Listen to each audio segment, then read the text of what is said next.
थके मांदे और बोझ से दबे हुए लोगों, तुम सब के सब मेरे पास आओ, मैं तुम्हें विश्राम दूंगा।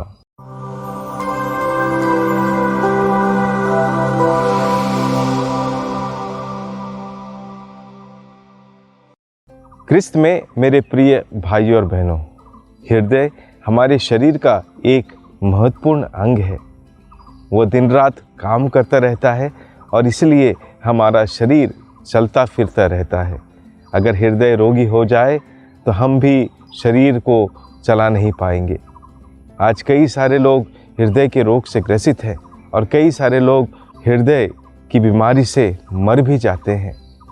ऐसे में अगर हम हमारे हृदय का ख्याल नहीं करेंगे तो ज़िंदगी, इस सुंदर संसार को ज़्यादा दिन तक हम देख नहीं पाएंगे। दूसरी ओर हृदय को प्रेम का प्रतीक भी माना गया है और यह प्रेम हमें ईश्वर द्वारा प्राप्त हुआ है और इसलिए आज माता कलीसिया एक ऐसे ही हृदय का पर्व मनाती है जिसे हम यीशु का अति पवित्र हृदय के नाम से जानते हैं। यीशु का अति पवित्र हृदय हम सबों के लिए धड़कता रहता है, दिन रात धड़कता रहता है, क्योंकि उसने हमें सबसे पहले प्रेम किया और हमारा सृजन किया, इस संसार में भेजा ताकि हम उसकी इस सुंदर रचना का आनंद उठा सके और इस संसार में रहते समय उसके प्रेम से परिपूर्ण होकर उसका प्रेम संसार को भी दे सकें।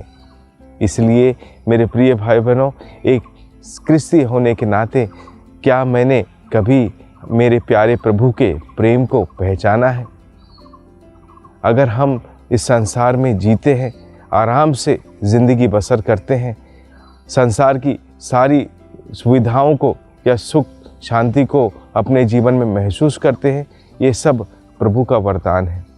प्रभु निरंतर, जैसे हमारा हृदय दिन रात काम करता रहता है, वैसे ही प्रभु का हृदय भी हमारे लिए दिन रात काम करता रहता है।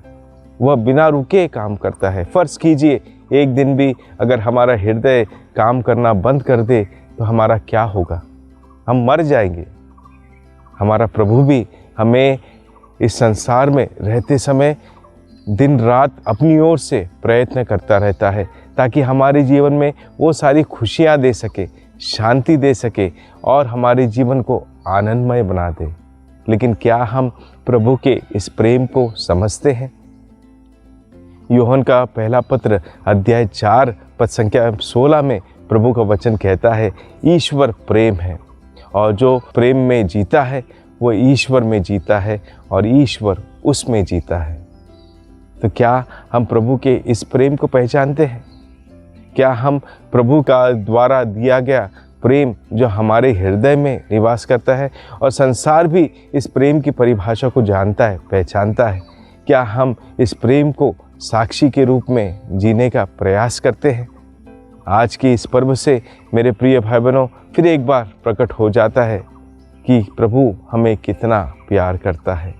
हम चाहे दुख में हो, चाहे सुख में हो, चाहे कोई भी परिस्थिति में हो, विपत्ति में हो, प्रभु का वचन हमें यही प्रेरणा देता है कि हमें विश्वास करना है। जब हम विश्वास करते हैं तो प्रभु की महिमा हमारे जीवन में देखते हैं, क्योंकि प्रभु प्रेम से प्रेरित होकर हम में कोई पक्षपात नहीं करता, लेकिन सबों को एक सरीका प्रेम करता है और इसलिए जब वो हमें प्रेम करता है वो कभी हमें ठुकरा नहीं सकता, छोड़ नहीं सकता। और इसलिए आज जब हम प्रभु के इस महापर्व को मना रहे हैं, प्रभु के हृदय की ओर जब जब हम नज़र डालें, हमारी हृदय की ओर भी हम नज़र डालकर देखें, क्या हम प्रभु के इस प्रेम में जी रहे हैं? जैसा प्रभु ने हमें प्रेम किया और अपना जीवन हमारे लिए समर्पित कर दिया, क्या हम प्रभु के इस प्रेम से प्रेरित होकर हमारा जीवन भी दूसरों को ऊपर लाने के लिए या गिरे हुए लोगों को ऊपर उठाने के लिए समर्पित करते हैं? क्या हमारे जीवन में जो भी दया दान के कार्य हैं हम विश्वास से और पूरी सच्चाई से करते हैं? और जब हम ऐसा करते हैं प्रभु हमें और भरपूरी आशीष देते हैं। यही प्रभु का हमारे लिए आज का संदेश है कि हम प्रभु के प्रेम में गिर जाएं, कहने का मतलब अंग्रेजी भाषा में fall in the love of Jesus, fall into the love of Jesus. ईश्वर के उस प्रेम के समुद्र में हम डूब जाएं, जिससे हम भी प्रेम से प्रेरित होकर वही कार्य करें जो ईश्वर हमारे जीवन में करना चाहता है। क्योंकि जब जब हम प्रेम से प्रेरित होकर कार्य करेंगे, ईश्वर हमारे साथ रहकर हमारी मदद करेगा। आइए प्रभु की इस प्रेम की परिभाषा को समझें और प्रेम को हमारे जीवन में और अधिक गहरा होने के लिए ईश्वर से आशीष और बल मांगे। आमीन।